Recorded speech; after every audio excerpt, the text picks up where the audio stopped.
Eto na mga chong, marami tayong PBA updates. Justin Brownlee dadalaw sa opening ng PBA. Barangay Ginebra good news. Jeremiah Gray malapit nang makabalik sa Barangay Ginebra. Ito nga si Jeremiah Gray mga chong, ang isa sa pinaka masasabi nating rising star sa kupunan ni Coach Tim Cone.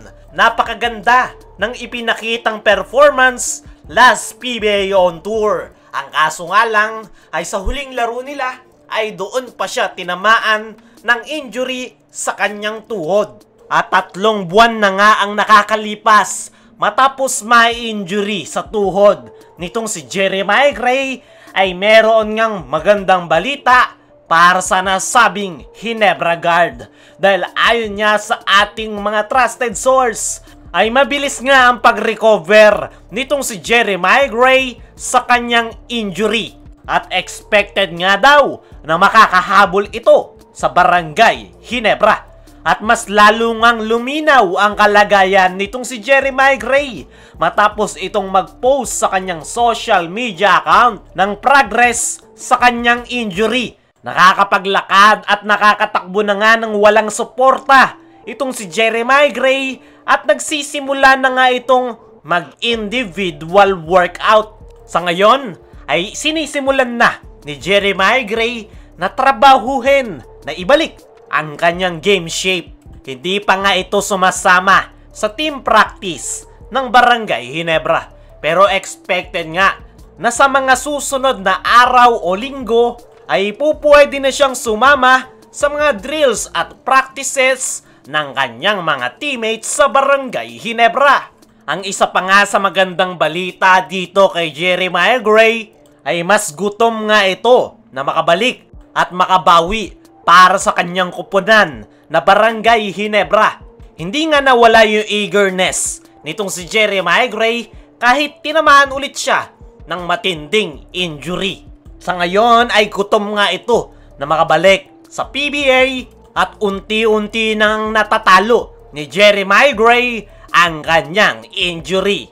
Napakagandang balita nga niyan mga chong, dahil napakalaki nga ng may tutulong nitong si Jeremiah Gray para sa kupunan ni Coach Tim Cone. Isa nga ito sa future ng Barangay Ginebra dahil alam naman nating lahat na hindi na nga bumabata yung ilang mga gwardya nila dyan at anytime ay pwede nang magretiro.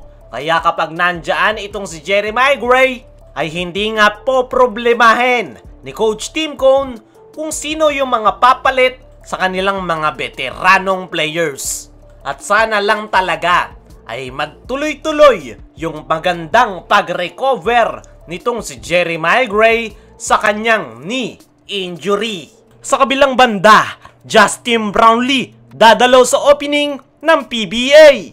Maraming ngang Barangay Ginebra fans ang nagtatanong kung ano na nga ba talaga ang update patungkol kay Justin Brownlee. Makakapaglaro nga ba ito sa Barangay Ginebra ngayong season? Sa ngayon nga mga chong ay napakalaki ng tsansa na hindi makapaglaro itong si Justin Brownlee para sa Barangay Ginebra.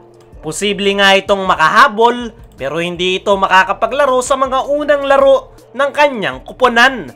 Pero kahit na ganon ay meron niyang magandang balita para sa Barangay Ginebra fans dahil ayon nga sa ating mga trusted source ay dadalo nga itong si Justin Brownlee sa opening season ng PBA.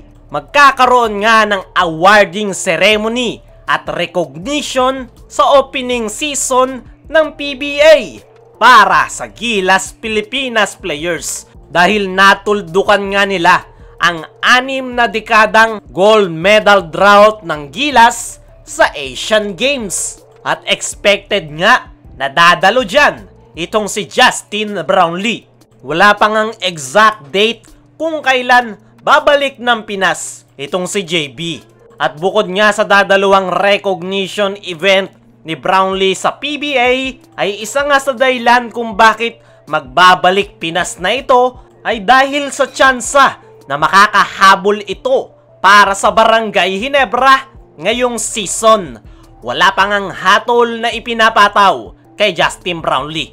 Pero ine-expect nga ng Ginebra management na 1 buwan lang ang magiging suspension nito. Sa ngayon nga mga chong, ay meron ng interim import ang Barangay Ginebra na pansamantalang papalit kay Justin Brownlee.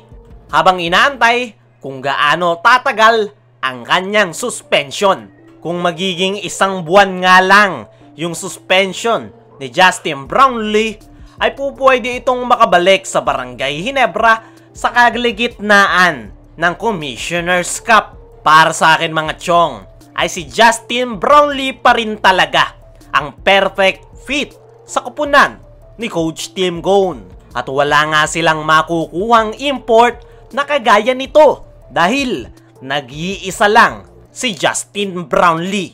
Kaya hindi talaga magiging madali para sa Barangay Ginebra ang paparating na panibagong season ng PBA dahil wala nga sa kanila ang kanilang nakasanayan na resident import. At sana lang talaga ay makahabol si Brownlee sa kanyang koponan.